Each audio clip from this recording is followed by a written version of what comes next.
मोदी शाह से महाराष्ट्र की करीबी देख एकजुट हो रहे विरोधी, सिंधिया को उनके घर में घेरने की हो रही कोशिश।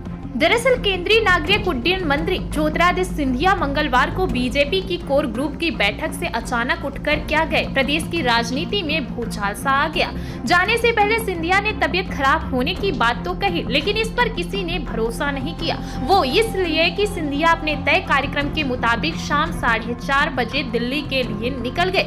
सिंधिया के करीबी सूत्रों से मिली जानकारी के मुताबिक पार्टी के नेता महाराज को उनके घर में घेरने की कोशिश कर रहे हैं। ग्वालियर चंबल क्षेत्र में उन्हें साइडलाइन करने के प्रयासों से सिंधिया नाराज हैं, इसलिए वे कोर कमेटी की बैठक बीच में ही छोड़कर चले गए, लेकिन मीडिया के सामने अपनी नाराजगी का खुलासा नहीं किया। वहीं बीजेपी में आने के करीब 2.5 साल के अंदर ही सिंधिया पार्टी आलाकमान के काफी करीब आ चुके हैं। मध्य प्रदेश में पीएम मोदी के कार्यक्रमों में वे उनके साथ दिखते हैं। प्रधानमंत्री कुछ दिन पहले संसद में भी रजवाड़ों के बहाने सिंधिया की तारीफ कर चुके हैं। करीब 3 सप्ताह पहले जब केंद्रीय गृह मंत्री अमित शाह ग्वालियर आए थे, तो उन्होंने भी मंच से सिंधिया की खुलकर तारीफ की थी। यह देखकर प्रदेश बीजेपी के दूसरे बड़े नेता और अस्तित्व को लेकर चिंतित हो रहे हैं। वे सब मिलकर उनकी राह में रोड़े अटकाने की कोशिश कर रहे हैं। हाल ही में ग्वालियर जिला बीजेपी का अध्यक्ष बदला गया, लेकिन इसमें सिंधिया की राय तक नहीं ली गई। इससे पहले मेयर पद के लिए हुए चुनाव में भी ऐसा ही हुआ था। केंद्रीय कृषि मंत्री नरेंद्र सिंह तोमर,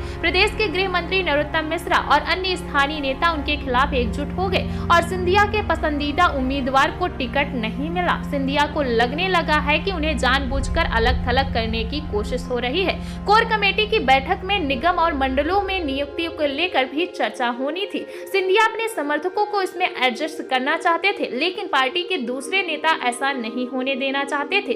बैठक में सिंधिया को जैसे ही इसका अंदाजा हुआ, उन्होंने बाहर निकलना ही उचित समझा। उन्हें लगता है कि राजनीतिक नियुक्तियों में उन्हें वह हिस्सा नहीं मिल रहा जिसके वो हकदार हैं।